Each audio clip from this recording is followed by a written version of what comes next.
സുഹൃത്തുക്കളെ നമസ്കാരമുണ്ട്. ഇന്നൊരു സന്തോഷ വാർത്തയാണ് കേട്ടോ. കുറച്ച് ദിവസം മുമ്പാണ് ഞാൻ VK ബൈജു എന്ന് പറയുന്ന ഒരു സംഘി അറസ്റ്റ് ചെയ്യപ്പെട്ട വിവരം, റിമാൻഡിലാക്കപ്പെട്ട വിവരം ഞാൻ നിങ്ങളുടെ മുമ്പിലേക്ക് അറിയിച്ചത്. ഇങ്ങനത്തെ ചില ആളുകളൊക്കെ അറസ്റ്റിലാവുമ്പോൾ എന്തിനാണ് ഞാനിങ്ങനെ സന്തോഷം ചോദിച്ചു കഴിഞ്ഞാൽ, സുഹൃത്തുക്കളെ, നമ്മുടെ സമൂഹത്തിൽ വളരെ മാന്യമര്യാദയ്ക്ക് ജീവിച്ചു പോകുന്ന ഒരു സമൂഹമാണ് നമ്മുടെ നാട്ടിലുള്ളത്, കുറെ ആളുകളുള്ളത്. ഈവൻ ഞാൻ മലപ്പുറം ജില്ലയിലാണ്. മലപ്പുറം ജില്ലയുടെ ഒരു അവസ്ഥ വെച്ച് കഴിഞ്ഞാൽ ഹിന്ദുക്കളാവട്ടെ മുസ്ലിങ്ങളാവട്ടെ ഒരാൾക്കാർ അവരവരുടെ കാര്യങ്ങൾ മാത്രം നോക്കിയോ മറ്റവരുടെ കാര്യത്തിൽ വലിയതായിട്ടൊന്നും ഇടപെടാതിരിക്കുക, അങ്ങനെ വളരെ സമാധാനമായിട്ട് ഇങ്ങനെ പോണ സമയത്താണ് ഈ മലപ്പുറം ജില്ലയുടെ ഒരു മൂലയ്ക്ക് മഞ്ചേരി കുത്തിരുന്നിട്ട് VK ബൈജു എന്ന് ഒരുത്തൻ കൃത്യമായിട്ടും വർഗീയ പരാമർശങ്ങൾ മാത്രം, അത് മുസ്ലിം വിഭാഗത്തിനെതിരെ മാത്രം വീഡിയോ ഇടുക എന്നത് അവൻ്റെ ഒരു പണി. മുസ്ലിം വിഭാഗത്തെ അവൻ വിളിക്കുന്ന 3-4 പേരുകള്, ഒന്ന് ജിഹാദികൾ എന്ന് വിളിക്കും, പിന്നെ തലപ്പ് പോയവർ, അറ്റം കട്ട് ചെയ്ത ആൾക്കാര്, മദ്രസ പൊട്ടന്മാര്, ഇമാതിരി പേരുകൾ മാത്രം വിളിച്ചിട്ടാണ് അവർ അഭിസംബോധന ചെയ്യുകയുള്ളൂ. എന്നിട്ടും ഇമാതിരി തെറികളെല്ലാം മുസ്ലിങ്ങളെ വിളിച്ചിട്ടും അവിടുത്തെ ഒരു മുസ്ലിം പോലും അവന്റെ ദേഹത്ത് ഒരു പൊടി മണ്ണ് പോലും വാരിയിട്ടിട്ടില്ല എന്ന് മനസ്സിലാക്കണം. പക്ഷേ അവരുടെ ചില മുസ്ലിം ലീഗുകാര് നീതിപൂർവമായിട്ട് മാന്യം വരയ്ക്ക് ഇടപെട്ടു. അവർ കേസ് കൊടുക്കുകയും നിയമപരമായിട്ട് മാത്രമാണ് അവനെതിരിട്ടത്.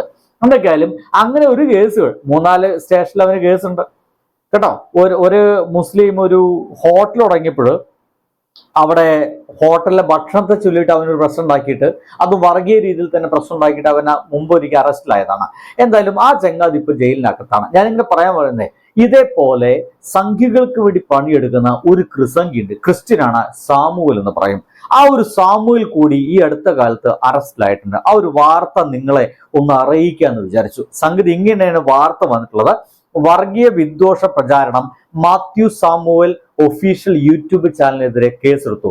എന്തിനാണ് ഇയാളെ കേസെടുത്തതിന് ഇത്ര സന്തോഷിക്കുന്നു വെച്ച് കഴിഞ്ഞാൽ, നമ്മുടെ കേരളത്തിലെ ഒരു സ്ഥലമുണ്ട്. ആ ഒരു സ്ഥലത്താണ് നമ്മുടെ PC ജോർജ് ഒക്കെ താമസിക്കുന്നത്. ആ PC ജോർജ് താമസിക്കുന്ന ഈരാറ്റുപേട്ട എന്ന് പറയുന്ന ആ ഒരു സ്ഥലത്ത് മുസ്ലിങ്ങൾ കൂടുതലാണെന്നും, മുസ്ലിങ്ങൾ കൂടുതലായിട്ട് പ്രശ്നമൊന്നുമില്ല, പക്ഷെ ആ മുസ്ലിങ്ങൾ അവിടെ ആധിപത്യം സ്ഥാപിക്കാൻ ശ്രമിക്കുന്നെന്നും, അവിടെയുള്ള 400ഓളം പെൺകുട്ടികളെ തട്ടിക്കൊണ്ടുപോയിട്ട് എങ്ങോട്ടൊക്കെയോ പറഞ്ഞയച്ചിരിക്കുന്നെന്നും, ആ തട്ടിക്കൊണ്ടുപോയ പെൺകുട്ടികളെ മുഴുവൻ മുസ്ലിങ്ങളാക്കി അവർ മാറ്റിയിട്ടുണ്ട് എന്ന് പറയുന്ന ഫേക്ക് ന്യൂസുകൾ നിരന്തരം കൊടുക്കുക.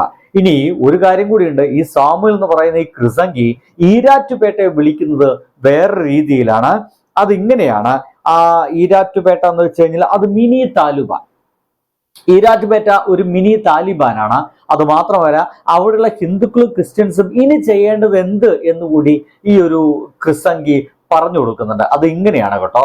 ക്രിസംഗി പറഞ്ഞ രീതി, നിങ്ങൾ അവിടെയുള്ള മുസ്ലിങ്ങളുടെ കടയിൽ പോയിട്ട് സാധനങ്ങൾ വാങ്ങിക്കരുത്, അവിടുത്തെ ബിസിനസ്സുകാരുമായിട്ട് നിങ്ങൾ ഒത്തുചേർന്ന് ജീവിക്കരുത്, അയൽവാസികളായിട്ടുണ്ടെങ്കിൽ പോലും അവരുമായിട്ട് സൗഹൃദത്തിൽ ഏർപ്പെടരുത് എന്നിങ്ങനെ പറഞ്ഞുകൊണ്ട് ആ സമൂഹത്തിൽ കൃത്യമായിട്ടും മതപരമായിട്ടുള്ള ഒരു വേർതിരിവ് സൃഷ്ടിക്കാനുള്ള ശ്രമം നടത്തിയതിന്റെ ഭാഗമായിട്ടാണ് കേസ് കൊടുത്തത്. എന്തായാലും വാർത്ത വന്നത് ഇങ്ങനെയാണ്. വർഗീയ വിദ്വേഷ പ്രചാരണം നടത്തിയ യൂട്യൂബ് ചാനലിനെതിരെ ഈരാറ്റുപേട്ട പോലീസ് കേസെടുത്തു. സമൂഹത്തിൽ ഭിന്നിപ്പ് സൃഷ്ടിക്കുക, മതവിദ്വേഷം പ്രചരിപ്പിക്കുക, കലാപം സൃഷ്ടിക്കാൻ ശ്രമിക്കുക തുടങ്ങിയ വകുപ്പുകൾ ചുമത്തി മാത്യു സാമുവൽ ഒഫീഷ്യൽ എന്ന യൂട്യൂബ് ചാനലിനെതിരെ കേസ്. പക്ഷേ ഏറ്റവും രസകരമായ സംഭവം എന്ന് വെച്ച് കഴിഞ്ഞാൽ, ഇങ്ങനെ നമ്മുടെ കേരളത്തിലെ ഈ ഒരു സാമൂഹിക അന്തരീക്ഷം തകർക്കാൻ വേണ്ടി നിരന്തരം വീഡിയോ ഇട്ട് പ്രചരിപ്പിക്കുന്ന ഈ ഒരു ചെങ്ങാതി ഇപ്പൊ അടുത്ത് പോലൊരു വീഡിയോ ഇട്ടിട്ടുണ്ട്. കഴിഞ്ഞ ദിവസം ഒരു വീഡിയോ ഇട്ടുണ്ട്, അതും ഇതേപോലത്തെ ഒരു വീഡിയോ ആണ്. അത് മദ്രസകൾക്ക് ഗവൺമെന്റ് പൈസ കൊടുക്കുന്നു, അങ്ങനെ മുസ്ലിങ്ങളെ കൂടുതലായിട്ട് സഹായിക്കുന്നു എന്ന് ഇല്ലാക്കാത്ത പ്രചരിപ്പിക്കാനാണ് ഇപ്പോൾ ഇദ്ദേഹം ശ്രമിച്ചുകൊണ്ടിരിക്കുന്നത്. എന്തായാലും നിങ്ങൾക്കിപ്പോ ഞാൻ ഇങ്ങനെ പറയുമ്പോൾ ഇദ്ദേഹം പറഞ്ഞ കാര്യങ്ങളെ കുറിച്ച് നിങ്ങൾക്ക് വലിയ ധാരണ ഒന്നും ഉണ്ടാവില്ല. എന്തായാലും 1-2 എക്സാമ്പിൾസ് നിങ്ങൾക്ക് കാണിച്ചു തന്നു കഴിഞ്ഞാൽ നിങ്ങൾക്ക് വളരെയധികം ബോധ്യമായിരിക്കും എന്ന് തോന്നല് പുറത്താണ്. ഒരെണ്ണം കേട്ടു നോക്കൂ.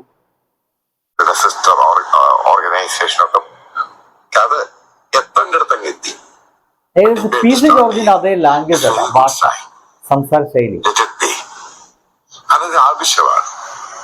അതുമായിട്ട് ബന്ധപ്പെട്ട് ഞാനൊരു വീഡിയോയിൽ പറഞ്ഞിരുന്നു, ഏകദേശം ഒരു വർഷം ഗവൺമെന്റിന്റെ ബജറ്റ് അലോക്കേഷൻ 20 കോടി രൂപയാണ് മദ്രസ സംഭവത്തിന് വേണ്ടി ഗവൺമെന്റ് സ്പെൻഡ് ചെയ്യുന്നത്. മദ്രസ ടീച്ചേഴ്സിന്റെ സാലറി, അവിടെ ബിൽഡിംഗ് കൺസ്ട്രക്ഷൻ, ഈ ടീച്ചേഴ്സിന് മറ്റു കൊടുക്കുന്ന. ഇതൊന്ന് കഴിഞ്ഞിട്ടില്ല, ഒന്നുകൂടി. ഈ സ്ഥിതി കാരണം സ്വതന്ത്ര ജനാധിപത്യ രീതിയിൽ മതതീവ്രത കയറി നിൽക്കുന്ന ഒരു സ്ഥലത്ത് ഒരു സ്വാതന്ത്ര്യമുള്ള ഒരു രാജ്യത്തിന്റെ സിറ്റിസണെ എന്ത് ചെയ്യാൻ പറ്റും? അവന്റെ ഫ്രീഡത്തിന് വാല്യൂ ഇല്ല. അവനെ എപ്പോഴും മതഭ്രാന്തിലാണ് കാണുന്നത്. ഇതേപോലെ മെഷർമെന്റ്സ് എടുക്കുവാണെങ്കിൽ അതായത് കംപ്ലീറ്റ് ബോയ്ക്കോട്ട് ഇവരുടെ ഒരു ഇൻസ്റ്റിറ്റ്യൂഷനുമായിട്ട് യാതൊരു ബന്ധവും പാടില്ല.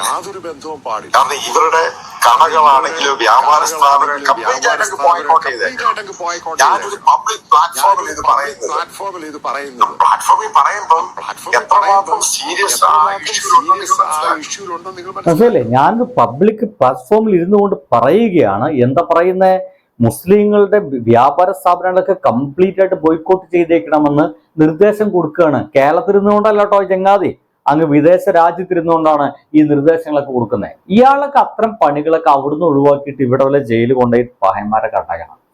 എന്തൊരു ഭീകരമായിട്ടുള്ള വർത്തമാനങ്ങളൊക്കെ പറഞ്ഞുകൊണ്ടിരിക്കുന്നത്. പക്ഷെ ആദ്യത്തെ പണി തുടങ്ങിയിട്ടോ ഒരുപാട് സംഘടനകൾ ഇയാൾക്കെതിരെ കേസ് കൊടുത്തിട്ടുണ്ട്. കേരളത്തിലെത്തിക്കഴിഞ്ഞാൽ അപ്പൊ തന്നെ നേരെ പോലീസ് സ്റ്റേഷനിലുമാക്കിയിട്ട് ഇങ്ങനെ പോവാം. അപ്പോൾ ബൈ.